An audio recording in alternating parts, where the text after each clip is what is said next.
Hey you guys, this is Neek. So I'm finna explain to you guys how to make the Neek sweet tea. Here we go. So as you guys see, I am pushing the sweet tea bags down into the pot.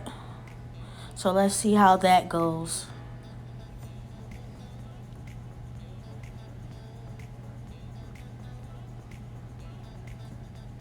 For the second step, I am adding a couple of spoons of sugar to the sweet tea because you know we like our sweet tea extra sweet.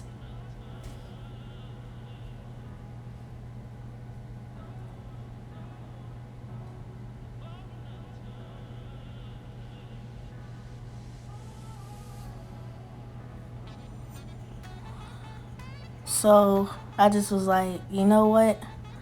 I'm just gonna pour soda sugar out the bag into the sweet tea. So let's watch that. Then I'm gonna stir that bad boy around. You see that? It look delicious. Look at that sweet tea. It look nice. Good and diabetic. If you diabetic, don't drink this tea. I am. I ain't diabetic, but I'm gonna drink it. So let's stir this bad boy around and let it simmer for a few minutes. Let's go on and watch that. Oh yeah, look at that. Ooh! Now that's what I call sweet tea. Look at that drizzle. I had to do it in slow motion for y'all. You see that? Oh yeah. Then I pour it in the pitcher with some ice cold water. And I stir that bad boy around like so, like that. See that stir? Yeah. Ooh, That thing nah. Oh, look at that frost on that pepper. That thing nah. See that right there? Definitely drink some. Look at that. Ooh. See that tea right there? That's black. Oh yeah, look at that slow motion.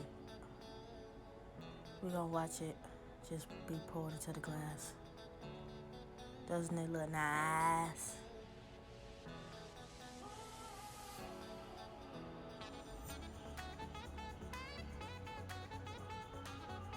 So you guys are about to get ready to drink the tea.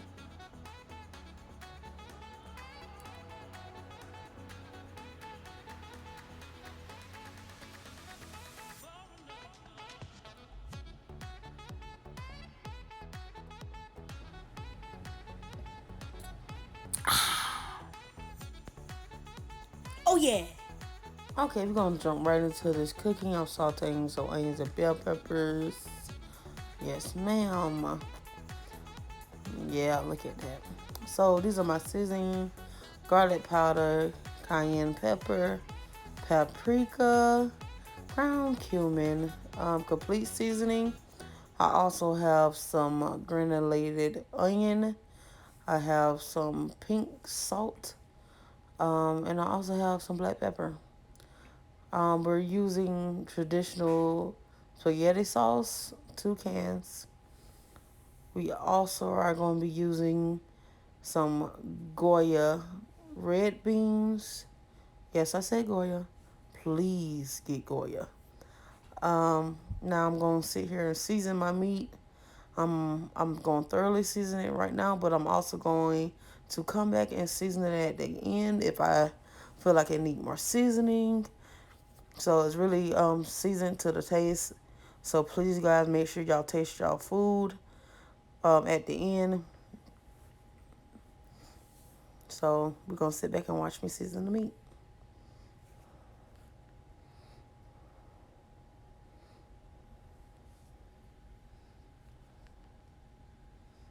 And no, guys, I'm not over seasoning the meat.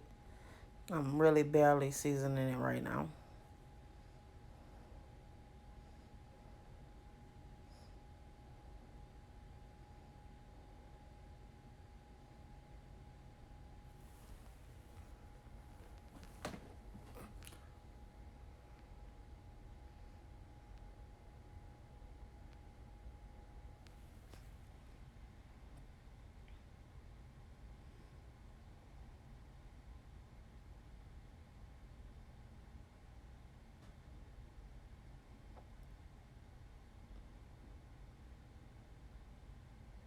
Okay, guys. I will not be adding the pink salt right now. No, no, no. Not right now. So now I'm going to thoroughly mix my seasoning into this meat. I'm going to massage it in there, get it all in the meat. And I will not be over mixing my meat. Please do not over mix your meat. It breaks down the fat contents. So gently mix your meat, just enough to thoroughly mix in the seasoning. Yeah.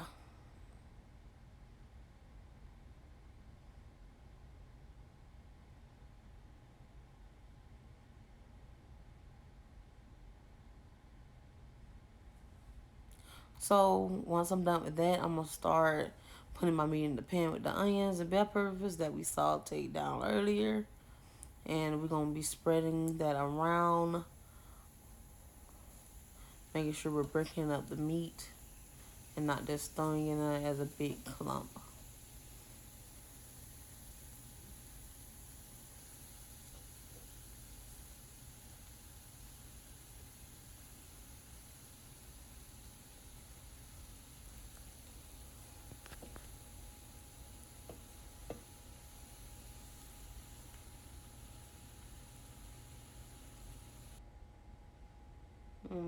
Okay, guys, once we get all the meat in the pan, we're going to stir it around and let it evenly brown. So I let my meat sit and cook. And then I stir some more, add my sauce and my beans once everything was cooked. And then I let my beans and my meat and everything cook down together. You see that? Look at that. Enjoy that for a minute. That's how it's supposed to look. Then I'm going to add me some sugar to this because that's what I do. And it's going to be delicious. So this is the finished product. We have our chili in the bowl. Yes, sir. And we also have our sweet tea from NiqueFamily herself. Yeah. Delicious. So we made 3 bowls because we have one for our mom and then we have one for each of us. And we have our beautiful cups, rose gold. So let's get into this video. What's up, Cait&Nek family? We're back with another video. As you've seen, we cooked chili in the beginning and made some tea. yeah, I'm so ready to eat, y'all. Let's get to this prayer real quick before we eat. You know, you gotta tell God thank you for the food. Go ahead. Dear Heavenly Father, thank you for the food that we're about to receive. In Jesus' name, amen. Amen. I like that. Nice to see you. Ain't keep it long because I'm hungry. Today we also gonna be asking questions that we wrote down because we want to know a little bit more about each other. So baby's gonna read them off and we're both gonna answer them. Go ahead. Okay. What do you see yourself in 5 years? 5 years. A white house with a picket fence and a white dog. I'm just playing. Sorry, Maui. Y'all don't know I got a pit bull. His name Maui. I want to own my own business. I definitely want to build a house, and I definitely want to have kids within 5 years. See, that's a good plan. That sounds about right. I see myself in 5 years. I had to call the chili out. It's so good. Owning my own business. Most definitely owning my own business. Having kids. Having a big house. Cause I'm tired of renting from people. It gets so tiring. Talk to me about it. It's frustrating. What's the funniest thing that happened to you or you seen happen to somebody you know? Okay. Nah. I want everybody to remember. I was young and I was skinnier than this. Okay, if you don't know, I'm gonna throw a picture up. See, I told y'all I was smaller. This is me at my smallest. Look at me, girl. I look good. Back to the video. Okay, I was smaller. Okay, my mama was gonna leave me at my grandparents' house, so she began to back up and her window was down. So I took off running because she wasn't gonna leave me, and I jumped through her window like the Deuce of Hazards, and it scared the mess out of her. And she was hollering because she didn't know that I could run that fast, then I could jump through her window. She didn't know. So now that was the most funniest thing. Well, not really. The most funniest thing is when I was trying to run through the rain and I slipped and fell into the praying position.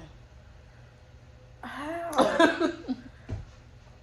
Child, it was in the outside in the parking lot. The water mixed with oil becomes a slippery mess. I'm just saying, just don't go together. Okay. True that. If you was there, you would have died. What about you?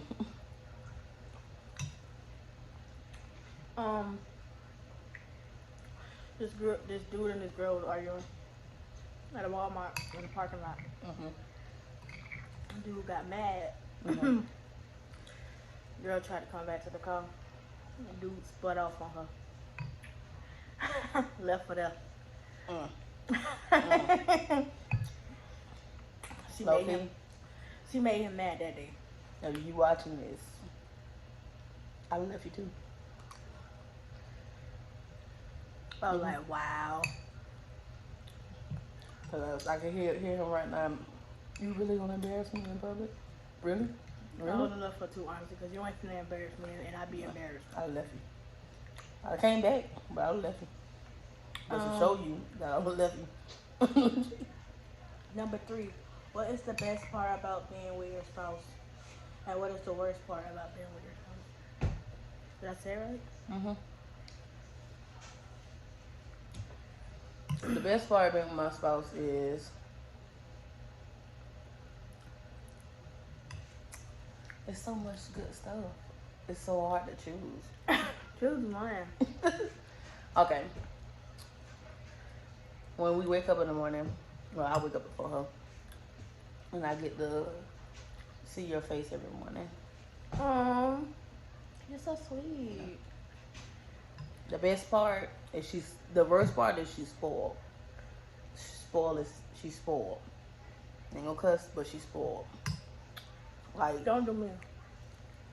All the pouting and stuff, she's spoiled.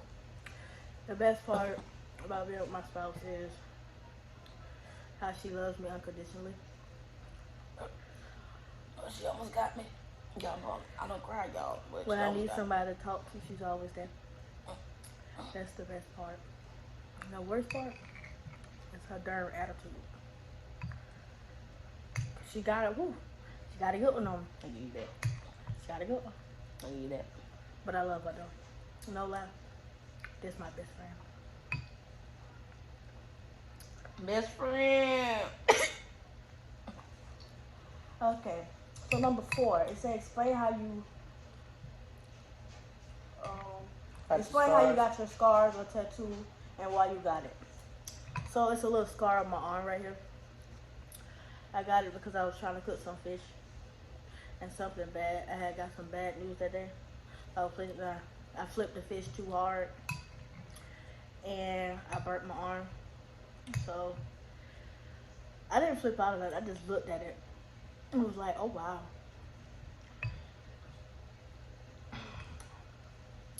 That's how I got it. It was all bubbled up and nasty. Let's see, I got a similar scar, which is like right here on my arm. You can't really see it because I took a picture. I got a similar scar right here. I was in the kitchen cooking. This is Neek's arm with her burn. And this is my arm with my burn. You can barely see it. And I reached into the oven and I forgot the broiler was on. How you do that? And I smelled some bacon cooking. And it wasn't the bacon, it was me. And the bacon wasn't good. I didn't really feel it until I was in the emergency room and they was scrubbing it. Ooh. Now that right there, I wouldn't wish on nobody. Nobody. That hurt it. The last and final question. Name good things that happened to you in 2020 and bad things that happened to you in 2020. Good things that happened to me in 2020. I relocated and got a house.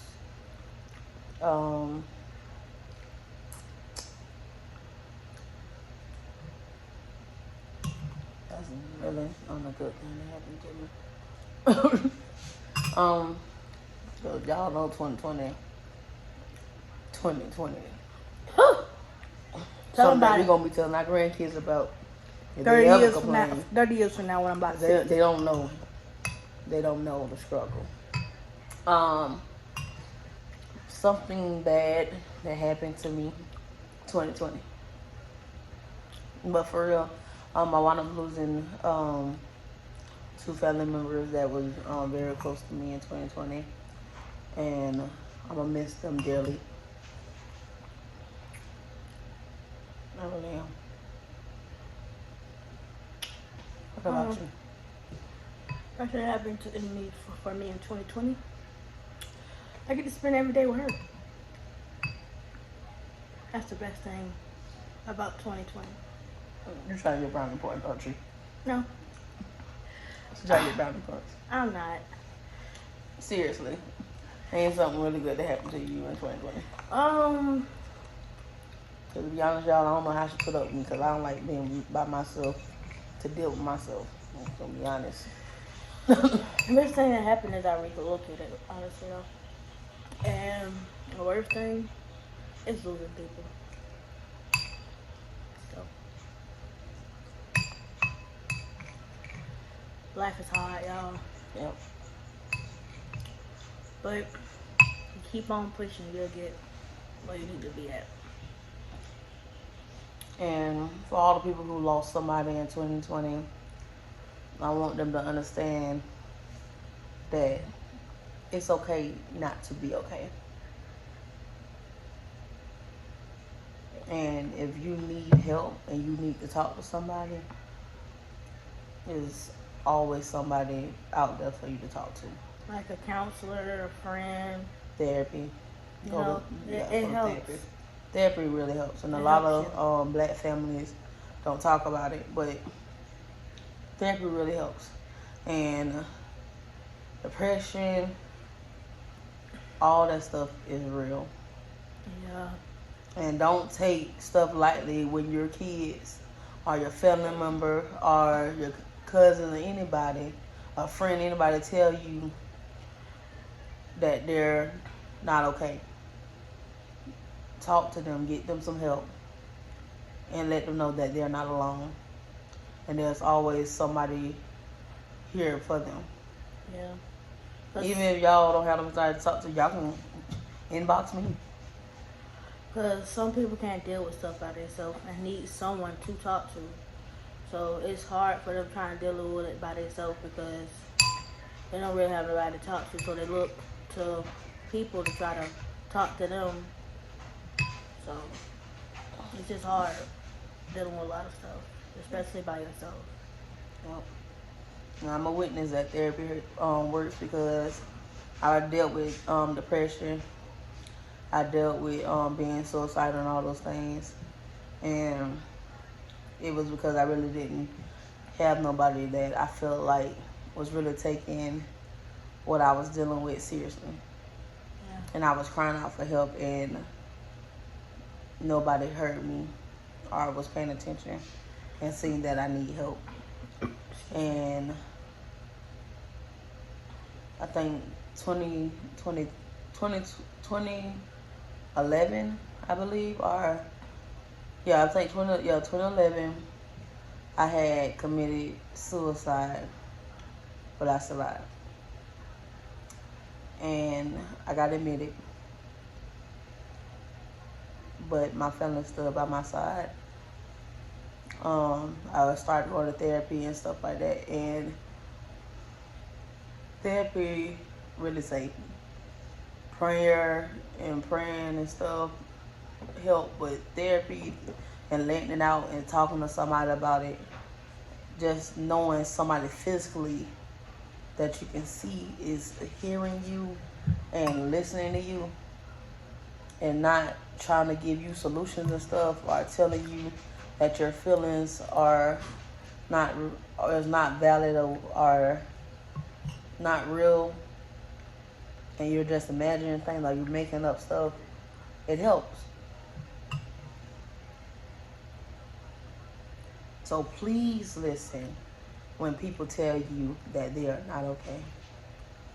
And if you're in a situation that is making you have thoughts like that, get out of it. Relationships, your family having troubles, anything. If you're telling your parents and your parents not listening, keep telling somebody until they help you. But get out. Yeah. That sums it up right there, you know? Yeah, so we're ending this video, and we're praying for everybody, and I pray that y'all have a blessed day. Goodbye.